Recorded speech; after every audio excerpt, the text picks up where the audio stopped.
Hello again and welcome back to the PhatPhish Guitar Studio. Now in this video there's going to be quite a bit of theory about chord construction, so if you're not familiar with the music theory behind how we build chords and so on, you might want to have a look at a couple of earlier videos that I've done, or follow the links which I'm going to put in the information section down there to some tutorials on the PhatPhish website, where I've got some just general lessons about how triads and other types of chords are built, and explains the theory a little bit. If you are familiar with the theory though, hopefully this will all make sense and you'll be able to get something out of it. Now, I was caught a little bit of something on TV the other day, a documentary about status quo, and it's the usual sort of thing you get in these sort of documentaries. There's intercutting bits of concert footage with interviews with the band and you know, the musicians and so on, talking about them. And in the little bit that I caught, a phrase that cropped up 2 or 3 times was the phrase three-chord wonder. Now this is something you might have heard applied to bands. It's kind of a derogatory term in a lot of ways, that like they only know 3 chords. But do you understand what that 3-chord thing actually means, and you know, what are those 3 chords? Okay, let's start off by looking at a scale. Let's look at the scale we usually use in examples, C major, which has got these notes in it. Now if we take those notes and we build triads on each of them, which is why I said it appears to be familiar with the music theory behind chord construction, you get these chords. So 7 notes in scale, 7 chords: C major, D minor, E minor, F major, G major, A minor, and B diminished. Now, those 7 chords got 1 per degree. We can kind of distill it down a little bit, and we have 3 what are known as the 3 principal chordal sounds of the key. Let's have another look at the chords involved in this key. And if you have a look, you can see that there's a major chord on the 1, 4 and 5 degrees, minor chord on the 2, 3 and 6 degrees, and a diminished type chord on the 7.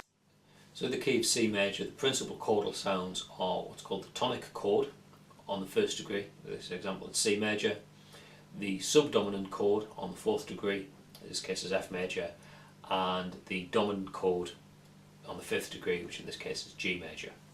And the other chords in the key, the 2, 3, 6 and 7 chords, relate back to one of those principal chordal sounds. So we've got the 1 chord, in this case C major, and the other chords in the key that share that tonic sort of sound are the 3 chord E minor and the 6 chord A minor. We've got the subdominant sound, which is the 4 chord F major in this case, and the other chord in the key that shares that subdominant sound is the 2 chord, the D minor. And we've got the 5 chord, the dominant chord, in this case G major, and the other chord which shares the sound with that is the 7 chord, the B diminished chord. So what you can do with this knowledge is look at ways of substituting chords. Now if you read up on chord substitution, you quite often get drawn down to more complex styles, particularly like jazz has some really, really complex chord substitutions. But chord substitutions don't have to be really, really complex sorts of things like that. Just being able to replace a major chord with another chord that has that sort of sound. So in the case of C major,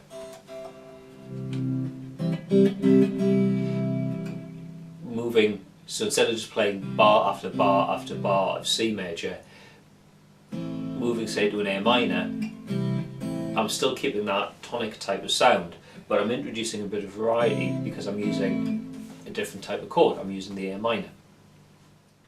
Now if you've been playing guitar for any length of time and you come across chord progressions, you know, sequences of chords, one which you're bound to have seen is just the 12-bar blues progression. This is a really, really common chord progression, and it's just based around 1, 4 and 5 chords. It's a really good example of where we use the tonic, subdominant and dominant chords together. So we've got 4 bars of the 1 chord, followed by 2 bars of the 4 chord, followed by 2 bars of the 1 chord, bar of the 5 chord, a bar of the 4 chord, and 2 bars of the 1 chord again.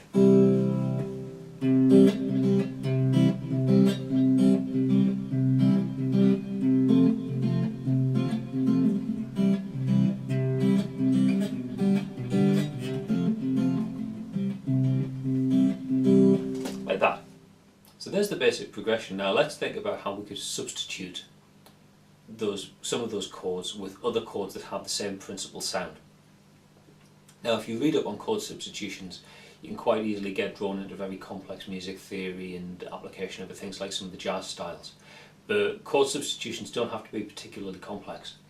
You know, this is an example of where we're just looking at a chord that has a particular type of sound and substituting in another chord that has a similar sound. So play, say, a C major chord,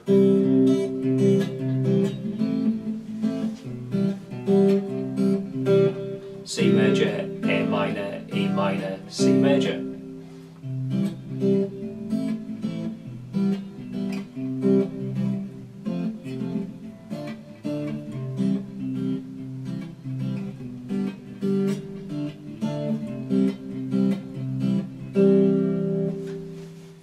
So that's a very basic way in which you can vary the sound by substituting in chords. So going back to our example of the 3-chord wonder, the idea there is people who don't vary from those 3 principal chordal sounds, they only play the tonic, the subdominant and the dominant. And what we just looked at is a way of breaking out of that pattern and introducing other chords to a progression to give it more variety. Now another way that you can add some variety and complexity to your chord progressions is to look at different types of chord that occur on the same degree. So here we've just been looking at the chords, basically triads, 3-note chords. Yeah, the same note might occur more than once because you're using all 6 strings of the guitar, but they're just a 3-note chord. Let's take a look at what happens when we go back to our C major scale, and instead of just having 3-note chords, those triads, we add in an extra degree to get a 7th chord. So what we've got here is a more complex set of chords because, as you can see, rather than just having the 3 types of chord that we had with the triads, the major, the minor and the diminished, we've now got major 7ths, minor 7ths, dominant 7ths and half diminished. Now the same thing applies, that those principal chordal sounds still apply. So anywhere you've got a C major 7th, you could play an E minor 7 or an A minor 7. Anywhere where you've got the F major 7, you can play a D minor 7. Anywhere you've got a G dominant 7, you might want to try playing in a B half diminished 7th. Because these are still chords that are based around the triads of the principal chordal sounds, the 1, the 3 and the 6. 4 and the 2, the 5 and 7th.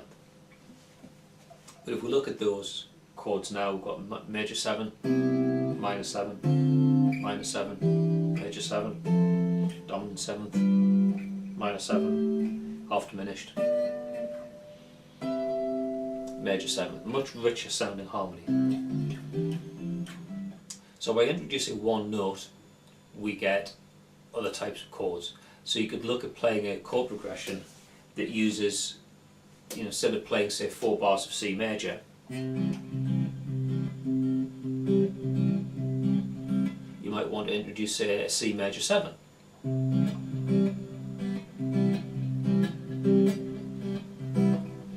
So alternating there between C major and C major 7, still C major type chords, but it gives us a bit more variety. And we could expand the idea and put in a chord substitution as well. So instead of playing just C major and C major 7, substitute in a chord which has the same principal sound.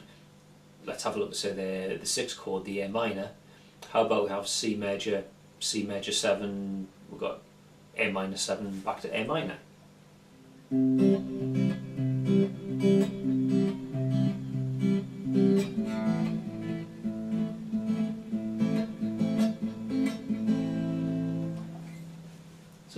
Two sorts of substitution there, playing around with different types of chord from the same family and then substituting in different chords of a different family but which would have the same principal sound. And there's loads of ways you can just vary a chord. You can extend it and bring in other notes. So let's have a quick look now at the sort of things you can do to give you some chordal variety. So we've got the basic triads. You could add a note in to give you the 7th chords. On the triads you could get rid of the 3rd degree and say substitute A in the 4th, or substitute A in the 2nd, so you've got sus4 and sus2 chords as options. Or you could do those substitutions on the 7th chords and have like 7 sus4 or a 7 sus2.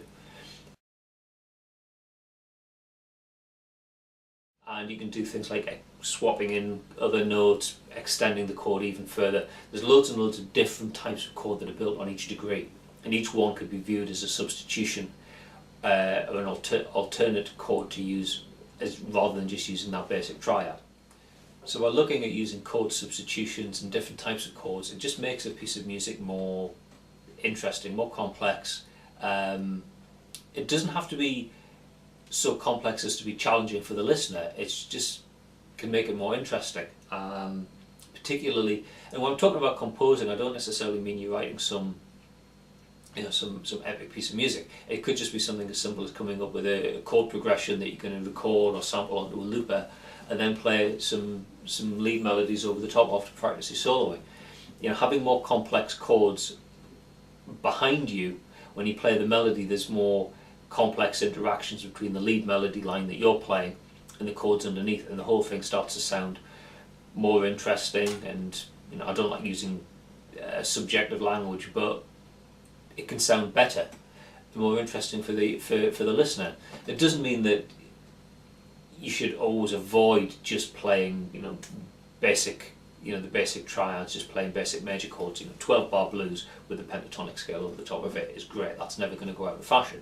But if you want to expand your tonal possibilities, then look into the vast variety of chords that you've got and the way that you can mix and match them in a progression. Start off with a very, very basic progression, then change some of the chord types, put in substitutions, and just make the whole thing a bit more interesting.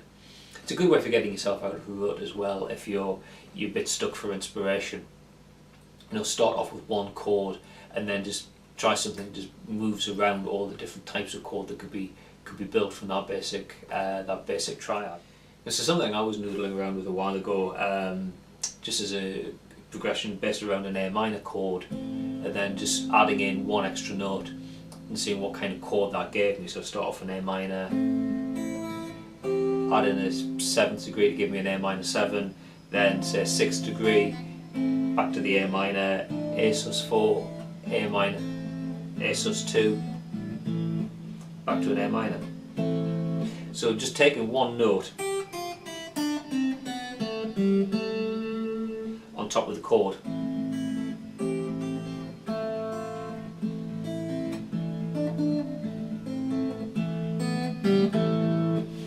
Just to give it a bit of variety. Little compositional exercise. What can I do with one chord and one moving note? Looking at the kind of chords that gives me. Now there's loads of different things you can do, and as I've said before, I don't believe you can teach creativity. It's not something I try to do, but what I can do is suggest little ideas, little things that you can try out that might give you a bit more, some sort of direction, something to latch onto and use that as the basis for experimenting. And you don't just need to stick to just purely diatonic notes, just notes from the key. You've got 12 notes in the chromatic scale. You can add in outside notes, possibly as passing notes or whatever, but it helps. If you understand the music theory, you can understand how those outside notes are functioning and how you can exploit them. And I've found myself saying this quite a few times recently.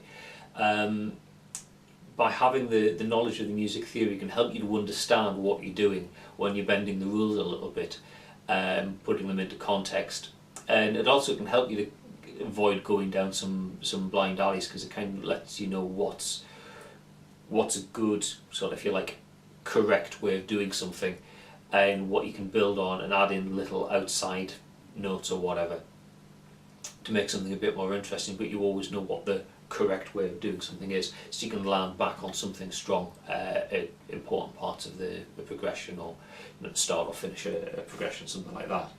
I could add in outside notes. You would never get in terms of diatonic notes, you know, a major chord, and then from the same type of chord, a major 7 and a dominant 7 and a 6, but it works quite nicely as a progression.